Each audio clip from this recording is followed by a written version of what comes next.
ಕಿಡಿ ಹೊತ್ತಿಸಿದ social media post Congress BJP ನಾಯಕರ ನಡುವೆ ವಾಗ್ಯುದ್ಧವೇ ಶುರುವಾಗಿ ಹೋಗ್ಬಿಟ್ಟಿದೆ.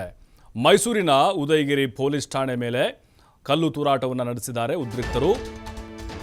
ಈ ಒಂದು ಘಟನೆ ಏನಿದೆ ಅಲ್ವಾ, ರಾಜಕೀಯ ಕೆಸರೆರಚಾಟಕ್ಕೆ ಕಾರಣ ಆಗ್ತಾ ಇದೆ ಬಿಜೆಪಿ ಮತ್ತು ಕಾಂಗ್ರೆಸ್ ನಾಯಕರ ಮಧ್ಯೆ.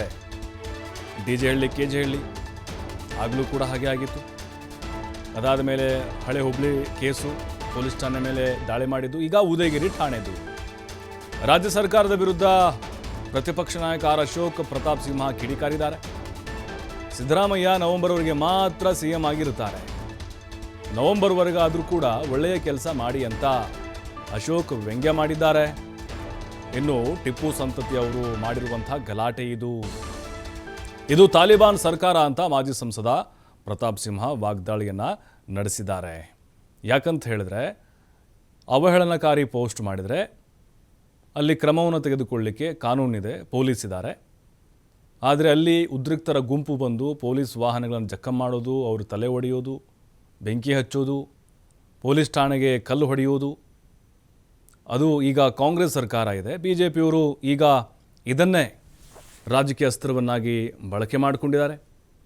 ಕೇಜ್ರಿವಾಲು, ರಾಹುಲ್ ಗಾಂಧಿ, ಅಖಿಲೇಶ್ ಯಾದವ್ ಅವರು 3 ಡೇಟ್ಸ್ ಅಂತೇಳಿ ಒಂದು ಪೋಸ್ಟನ್ನು ಹಾಕಿದ್ದು, ಅಲ್ಲಿ ಸುಮಾರು 14ರಿಂದ 15 ಜನ ಪೊಲೀಸರು ಗಾಯಗೊಂಡಿದ್ದಾರೆ. ಹಾಗಾಗಿನೇ ಇದು ವ್ಯವಸ್ಥಿತವಾಗಿ ಏನಾದರೂ ಪ್ಲ್ಯಾನ್ ಮಾಡಿದ್ರ ಅನ್ನುವಂಥ ಒಂದು ಅನುಮಾನ. ನೋಡಿ, ಬಿ ಜೆ ಪಿಯವ್ರಿಗೆ ಈಗ ಸರ್ಕಾರದಿಂದ ಮತ್ತೊಂದು ಅಸ್ತ್ರ ಸಿಕ್ಕಂತ ಆಗಿಬಿಡ್ತು. ಯಾಕಂದರೆ ಇಂಥ ಘಟನೆಗಳಾದಾಗ ಹೇಗೆ ಹೇಳಿಕೆಗಳನ್ನು ಕೊಡ್ತಾರೆ ಅನ್ನೋದು ಬಹಳ ಇಂಪಾರ್ಟೆಂಟ್ ಆಗುತ್ತೆ. ಯಾಕಂತ ಹೇಳಿದ್ರೆ, ಈಗ ಬ್ಯಾಲೆನ್ಸ್ ಮಾಡುವಂಥ ಪ್ರಯತ್ನಗಳು ಕೆಲ ನಾಯಕರಿಂದ ಆಗ್ತಾ ಇದೆ. ಈಗ ನೋಡಿ, KN ರಾಜಣ್ಣ ಅವರು ಪೊಲೀಸರ ವಿರುದ್ಧವೇ ಹರಿಹಾಯ್ದಿದ್ದಾರೆ. ಇದೇನಾಗ್ಬಿಡುತ್ತೆ ಅಂತ ಹೇಳಿದ್ರೆ, ತುಷ್ಟೀಕರಣದ ಒಂದು ಉದ್ದೇಶ ಅನ್ನುವಂಥದ್ದು ಬಿ ಜೆ ಪಿ ನಾಯಕರ ಆಕ್ರೋಶದ ಮಾತುಗಳಾಗ್ತಾ ಇದೆ.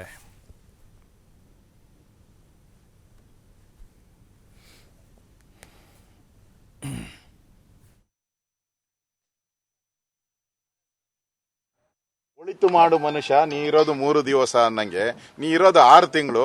ಒಳಿತು ಮಾಡಿ ಹೋಗಿ ಸಿದ್ದರಾಮಯ್ಯನವರೇ, ಈ ಉದಯಗಿರಿ ಪೊಲೀಸ್ ಸ್ಟೇಷನ್ನ ಕಾಪಾಡಿ, ಈ ಮತಾಂಧರಿಂದ ಉದಯಗಿರಿ ಪೊಲೀಸ್ ಸ್ಟೇಷನ್ನ ಕಾಪಾಡಿ, ಇಲ್ಲಿರುವಂತ ಕಾನ್ಸ್ಟೇಬಲ್ಗಳನ್ನ, ಪೊಲೀಸರನ್ನ, ಅಧಿಕಾರಿಗಳನ್ನ ಕಾಪಾಡಿ ಅಂತ ನಾನು ಒಬ್ಬ ವಿರೋಧ ಪಕ್ಷದ ನಾಯಕನಾಗಿ ಸಿದ್ದರಾಮಯ್ಯನವ್ರಿಗೆ ತಿಳಿ ಹೇಳ್ತಾ ಇದ್ದೀನಿ. ಅವ್ರು ಒಳಿತು ಮಾಡು ಮನುಷ್ಯ, ನೀ ಇರೋದು 3 ದಿವಸ ಅನ್ನಂಗೆ ನೀ ಇರೋದು 6 ತಿಂಗಳು.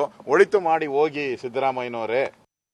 ಇವತ್ತು ಮೈಸೂರಿನಲ್ಲಿ ಈ ಟಿಪ್ಪು ಸಂತತಿಯವರು ಕಾನೂನನ್ನ ರಕ್ಷಣೆ ಮಾಡುವಂತ ಪೊಲೀಸರನ್ನೇ ಇವತ್ತು ಅವರಿಗೆ ಉಳಿಗಾಲ ಇಲ್ಲ ಅನ್ನೋ ಒಂದು ರೀತಿ ವಾತಾವರಣ ಸೃಷ್ಟಿ ಮಾಡ್ತಾ ಇದ್ದಾರೆ. ಇದು ಸಿದ್ದರಾಮಯ್ಯನವರ ಆಡಳಿತದಲ್ಲಿ ಯಾವ ರೀತಿಯ ಪರಿಸ್ಥಿತಿ ರಾಜ್ಯದಲ್ಲಿ ನಿರ್ಮಾಣ ಆಗ್ತಾ ಇದೆ ಅನ್ನೋದಕ್ಕೊಂದು ದ್ಯೋತಕವಾಗಿದೆ. 2023 ಚುನಾವಣೆ ಸಂದರ್ಭದಲ್ಲಿ ಹೇಳಿದ್ದು, ಒಂದು ವೇಳೆ ಕಾಂಗ್ರೆಸ್ಸಿಗೆ ಓಟ್ ಹಾಕಿದ್ರೆ ಸ್ಥಾಪನೆ ಆಗುವಂಥದ್ದು ಕನ್ನಡಿಗರ ಸರ್ಕಾರ ಅಲ್ಲ, ತಾಲಿಬಾನಿ ಸರ್ಕಾರ ಅಂತ ಹೇಳಿ ಇವತ್ತು ಒಂದೊಂದು ಘಟನೆಗಳು ಕೂಡ ಈ ತಾಲಿಬಾನಿ ಸರ್ಕಾರ ಬಂದಿರೋದಂತ ತೋರಿಸ್ತಾ ಇದೆ. ನಾವು ಈ ಘಟನೆನ ಖಂಡಿತವಾಗಿ ಖಂಡಿಸ್ತೀವಿ.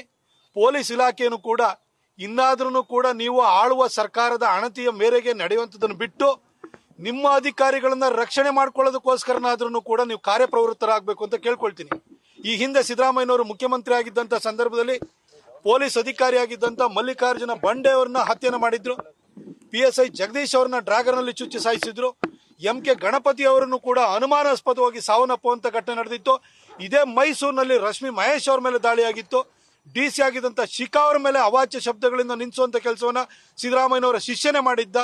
ಈ ರೀತಿ ಘಟನೆಗಳು ಅವ್ಯಾಹತವಾಗಿ ಈ ರೀತಿ ಘಟನೆಗಳು ಸಂಭವಿಸ್ತಾ ಇತ್ತು.